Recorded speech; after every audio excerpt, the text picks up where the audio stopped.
పోలవరం ఆంధ్రప్రదేశ్ను అన్నపూర్ణగా మార్చే ప్రాజెక్ట్. రాష్ట్రాన్ని సస్యశ్యామలం చేసేందుకు 7 దశాబ్దాల క్రితం పురుడు పోసుకున్న ఈ ప్రాజెక్ట్ సుదీర్ఘకాలం తర్వాత సాకారం కాబోతోంది. సాగుతోనే బాగు అనే నినాదాన్ని నమ్మిన రాష్ట్ర ప్రభుత్వం తెలుగు ప్రజల జీవనాడి పోలవరం ప్రాజెక్టుపై ప్రత్యేక దృష్టి పెట్టింది. తెలంగాణలోని ముంపు మండలాల విలీనంతో కార్యదీక్ష ప్రారంభించిన ముఖ్యమంత్రి చంద్రబాబు ప్రతి సోమవారాన్ని పోలవరంగా మార్చుకుని ప్రాజెక్టు పనుల్ని పరుగులు పెట్టిస్తున్నారు. 194 టీఎంసీల సామర్థ్యంతో నిర్మితమవుతున్న ఈ ప్రాజెక్ట్ 2019 నాటికి 15 లక్షల ఎకరాలకు కొత్తగా సాగునీరు, డెల్టా ప్రాంతంలోని 23 లక్షల ఎకరాల సాగు స్థిరీకరణ, మరో 1/2 కోటి జనాభాకు తాగునీరు అందివ్వనుంది.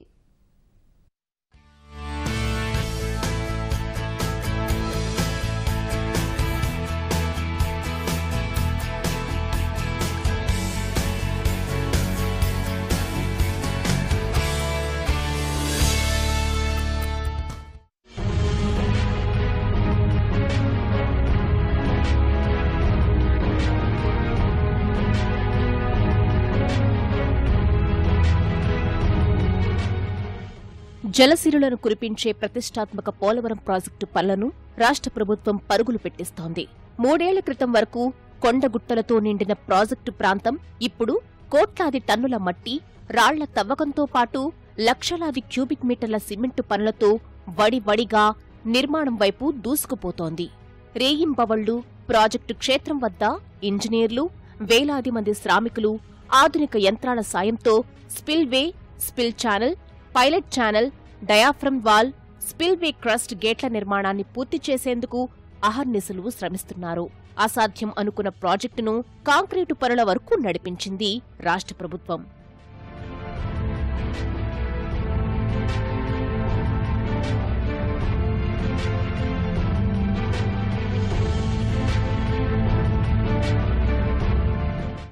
ఆంధ్రప్రదేశ్ భాగ్యరేఖ తెలుగు ప్రజల సుదీర్ఘ కళ పోలవరం ప్రాజెక్టు ఇప్పుడు సాకారమవుతోంది. 70 ఏళ్ల నాటి ఈ కళను సాకారం చేసేందుకు రాష్ట్ర ప్రభుత్వం ప్రయత్నిస్తోంది.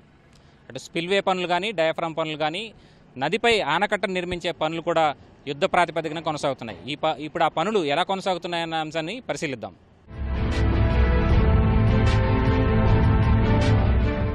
పోలవరం ప్రాజెక్టులో అత్యంత కీలకమైనటువంటి నిర్మాణంగా ఈ స్పిల్వే అని చెప్పుకోవచ్చు. ప్రస్తుతం మనం స్పిల్వే ఉన్నటువంటి ప్రాంతంలో ఉన్నాం. దాదాపుగా ఇక్కడి నుంచి చూస్తే కనుక స్పిల్వే నిర్మించేటువంటి ఎత్తైన ప్రాంతంగా చెప్పుకోవచ్చు. ఈ ప్రాంతంలోనే స్పిల్వే మార్గం ప్రధానంగా గోదావరి ప్రవాహ వేగాన్ని మళ్లించేందుకు మళ్లీ మార్గంలో కలిపేందుకు ఉపయోగించేటువంటి స్పిల్వే కట్టడం నిర్మాణంగా దీన్ని చెప్పుకోవచ్చు. ఇక్కడి నుంచి దాదాపుగా 17 మీటర్లకు పైగానే ఈ స్పిల్వే గేట్లు నిర్మితమవుతాయి. దాదాపుగా ఈ నేల మట్టానికి దిగువన ఇటు నుంచి ఈ ప్రవాహ వేగం అయితే ఇక్కడి నుంచి పడుతూ ఉంటుంది. 17 మీటర్ల ఎత్తైనటువంటి ఈ ప్రాంతం నుంచి చిల్లింగ్ బేసిన్గా చెప్పేటువంటి ఈ ప్రాంతం మీదకి అత్యంత వేగంగా నీరు దుముకుతుంది. అయితే అంత ప్రవాహ వేగంతోనూ నీరు దుమికినప్పటికీ కూడా ఇక్కడ ఉన్నటువంటి చిల్లింగ్ బేసిన్ ఏమాత్రం దెబ్బతినకుండా ఇక్కడ నిర్మాణం అయితే కొనసాగుతుంది. దాదాపుగా 2000 టన్నులకు పైగా బరువైన రాళ్లు ఇక్కడ నిర్మించే విధంగా కూడా ఇక్కడ ఏర్పాట్లు కొనసాగుతున్నాయి.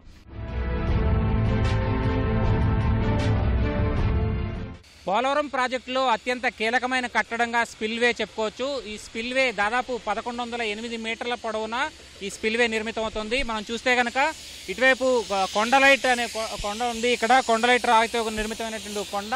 అలాగే అటువైపు పక్కన చూస్తే కనుక చార్నకోట్ అనే కొండ ఉంది. ఈ 2 కొండల నడుమ దాదాపుగా కిలోమీటర్ పొడవైనటువంటి ఈ స్పిల్వే నిర్మితమవుతోంది. ఈ కిలోమీటర్ పొడవును కూడా 48 క్రస్ట్ గేట్లు ఈ స్పిల్వే మీద నిర్మితమవుతాయి. సముద్ర మట్టానికి సున్నా స్థాయిలో దాదాపుగా 35 మీటర్ల ఎత్తున ఈ స్పిల్వే నిర్మితం అవుతుంది. ఆ తర్వాత మొత్తం గేట్లు కూడా నిర్మితమయ్యేసరికి 53 మీటర్ల ఎత్తైనటువంటి స్పిల్వే నిర్మాణం అవుతుంది. ప్రస్తుతానికి మట్టం నుంచి చూసుకుంటే కనుక దిగువన భూమి లోపల రాయి తగిలేంత వరకు కూడా ఈ స్పిల్వేకి సంబంధించినటువంటి నిర్మాణం కొనసాగిందని చెప్పాలి. ఈ స్పిల్వేకి సంబంధించి కాంక్రీటు వేసేందుకు పూర్తిగా పునాది లోపలికి దాదాపుగా సముద్ర మట్టానికి -18 మీటర్ల లోతున ఈ పునాది వేసే విధంగా కాంక్రీట్ను వేశారు. ఆ తర్వాత నుంచి రాయి తగిలిన తర్వాత నుంచి పై వరకు కూడా నిర్మాణం కొనసాగుతుంది. ఇలా 48 క్రస్ట్ గేట్లు ఈ స్పిల్వే నిర్మాణం మీద కొనసాగుతాయి. ఈ 48 క్రస్ట్ గేట్లు కూడా దాదాపుగా 50 లక్షల క్యూసెక్కుల వరద ప్రవాహాన్ని కూడా తట్టుకునే విధంగా ఈ స్పిల్వే నిర్మాణం కొనసాగుతుంది. ప్రస్తుతం చూసుకుంటే కనుక ఈ స్పిల్వే ప్రాంతం నుంచి 3 కిలోమీటర్ల పొడవైనటువంటి స్పిల్వే ఛానల్ కూడా ఉంటుంది. ఈ స్పిల్వే ఛానల్ కూడా 3 కిలోమీటర్ల అనంతరం మళ్ళీ నదీ ప్రవాహంలో కలిసే విధంగా ఈ ఛానల్ నిర్మాణం కొనసాగుతుంది. ఈ విధంగా స్పిల్వే అత్యంత కీలకమైన నిర్మాణం అని చెప్పుకోవచ్చు పోలవరం ప్రాజెక్టులో.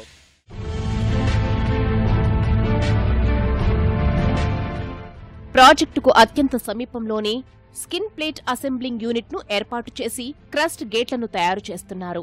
ఇందుకు 22,000 టన్నుల ఉక్కును వినియోగిస్తున్నారు.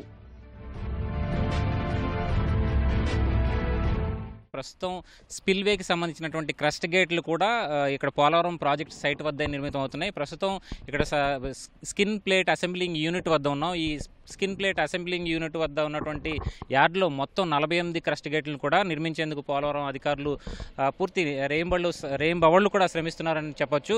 మొత్తం 20 మీటర్ల ఎత్తు అలాగే 15 మీటర్ల వెడల్పుతో ఈ క్రస్ట్ గేట్ల నిర్మాణం కొనసాగుతుంది. మనం చూడొచ్చు ఇక్కడ క్రస్ట్ గేట్ల నిర్మాణం ఎలా కొనసాగుతున్నది.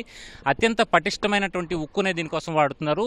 వచ్చే 4 నెలల్లో ఈ మొత్తం 48 క్రస్ట్ గేట్లను కూడా ఈ యార్డ్లోనే నిర్మిస్తున్నారు. మొత్తం మీద స్పిల్వేకి దాదాపుగా 50 లక్షల క్యూసెక్కుల వరద నీరు వస్తుందని చెప్పి అంచనా వేస్తున్నటువంటి అధికారులు ఈ 50 లక్షల క్యూసెక్కుల నీటి ఉధృతి ప్రవాహ వేగాన్ని తట్టుకునే విధంగా అర్ధ వృత్తాకారపు సర్కిల్లో ఈ క్రస్ట్ గేట్ల నిర్మాణం కొనసాగుతుంది. మొత్తం 48 గేట్లను కూడా ఈ క్రస్ట్ యార్డ్ వద్దే తయారు చేసి ఆ తర్వాత స్పిల్ ఛానల్ వద్దకు స్పిల్ వే నిర్మాణం వద్దకు చేర్చి ఆ క్రస్ట్ గేట్లు 48 క్రస్ట్ గేట్లను కూడా వాటికి అమర్చే విధంగా ఇక్కడ యార్డ్లో సిద్ధమవుతోంది.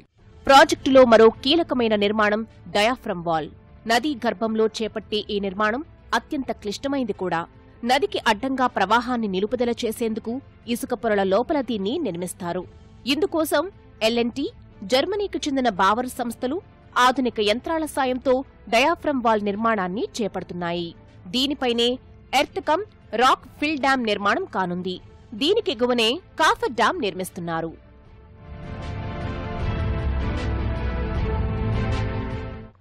పోలవరం ప్రాజెక్టు నిర్మాణంలో ఉపయోగించేటువంటి అత్యాధునిక సామాగ్రి ఇది కట్టర్గా దీన్ని పిలుస్తారు. ప్రధానంగా చెప్పాలంటే ఈ కట్టర్ ద్వారా పోలవరం ప్రాజెక్టు డయాఫ్రమ్ వాల్లో నిర్మిస్తున్నటువంటి ఈ ప్రాజెక్టు ద్వారా ఈ కట్టర్ లోపుగా డయాఫ్రమ్ వాల్లో లోతుగా దిగి మట్టిని తవ్వుతుంది. ఈ డయాఫ్రమ్ వాల్ ప్రధానమైనటువంటి నిర్మాణంలో భాగంగా ఈ వాల్ నిర్మాణం జరుగుతుంది. అంటే దాదాపుగా 1.75 కిలోమీటర్ల పొడవైనటువంటి ఈ డయాఫ్రమ్ వాల్ నిర్మాణం పూర్తిగా ఈ అత్యాధునిక సామాగ్రి ద్వారానే పోలవరం ప్రాజెక్టులో నిర్మితమవుతుంది.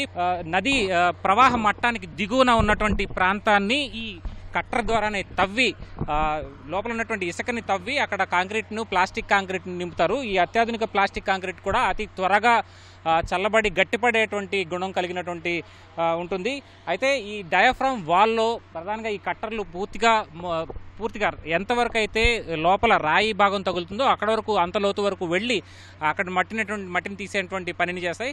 అత్యంత వేగంగా ఈ పనిని చేపట్టిన తర్వాత సిమెంట్ ప్లాస్టిక్ కాంక్రీట్తో ఆ ప్రాంతాన్ని కూడా నింపేస్తారు. ఈ విధంగా డయాఫ్రమ్ వాల్ అంతా నిర్మితమవుతోంది. ప్రధానంగా ఈ పోలవరం ప్రాజెక్టు నిర్మాణంలో ఈ డయాఫ్రమ్ వాల్కి సంబంధించి ప్రధాన కట్టడం అలాగే ప్రధాన నిర్మాణంగా కూడా చెప్పుకోవచ్చు. దాదాపుగా ఈ డయాఫ్రమ్ వెనుక ఉన్నటువంటి ప్రాంతం అంతా కూడా 194 టీఎంసీల నీరు నిల్వ ఉంటుంది. అందుకే అత్యంత పటిష్టంగా ఈ గోడ నిర్మాణం చేపడతారు. ఈ డయాఫ్రమ్ వాల్ దాదాపుగా 1.15 మీటర్ల మందపాటి ప్లాస్టిక్ కాంక్రీట్ గోడను ఇక్కడ నిర్మిస్తారు. ఆ తర్వాత వెనుక భాగంలోనే కాఫర్ డ్యాంను నిర్మిస్తారు. ప్రాజెక్టు నిర్మాణంలో ఆధునిక యంత్ర సామగ్రిని వినియోగిస్తున్నారు. భారీ కట్టర్లు, టేప్ ల్యాడర్లు, -డిగ్రీల ఉష్ణోగ్రతలో సిమెంట్ కాంక్రీట్ తయారు చేసే చిల్లింగ్, అగ్రిగేట్ ప్లాంట్లు, 100 టన్నుల రాళ్లు మోసుకెళ్లే భారీ డంపర్లు, ఇలా అన్నీ ఆధునిక యంత్రాలే.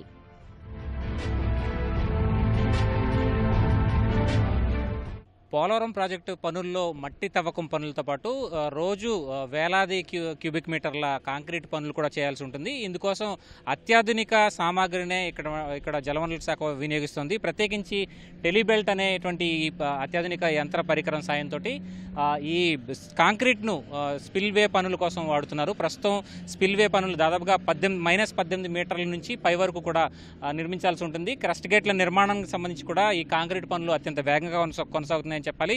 ప్రత్యేకించి ఈ స్పిల్వే ఛానల్కి సంబంధించి 1 కిలోమీటర్ మేర తవ్వగాల్సినటువంటి 2 కోట్ల క్యూబిక్ మీటర్ల పనిని ఈ డంపర్ల ద్వారానే తవ్వి ఆ తర్వాత డంపర్ల ద్వారా ఎత్తిపోస్తున్నారు. ప్రస్తుతం మనం చూస్తున్నటువంటి ఈ డంపర్లు ప్రతి డంపర్ కూడా 100 టన్నుల రాయి మట్టిని మోసుకెళ్లి దూర ప్రాంతాల్లో విడిచొస్తుంది. ఇలా అత్యాధునిక యంత్ర సామాగ్రిని పోలవరం ప్రాజెక్టులో ఉపయోగిస్తున్నారు.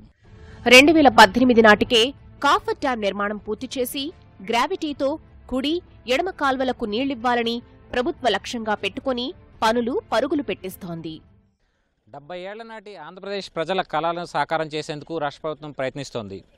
తెలంగాణ నుంచి 7 ముంపు మండలాలను కలపడం ద్వారా ఈ కార్యదీక్షను ప్రారంభించినటువంటి రాష్ట్ర ప్రభుత్వం ప్రస్తుతం యుద్ధ ప్రాతిపదికన ఈ ప్రాంతంలో పనులు చేపడుతోంది. 2018 నాటికి రాష్ట్రాన్ని సస్యశ్యామలం చేసేలా అటు కుడి ఎడమ కాలువలకు గ్రావిటీ ద్వారా నీళ్లు అందించాలనేది లక్ష్యంగా పనిచేస్తోంది.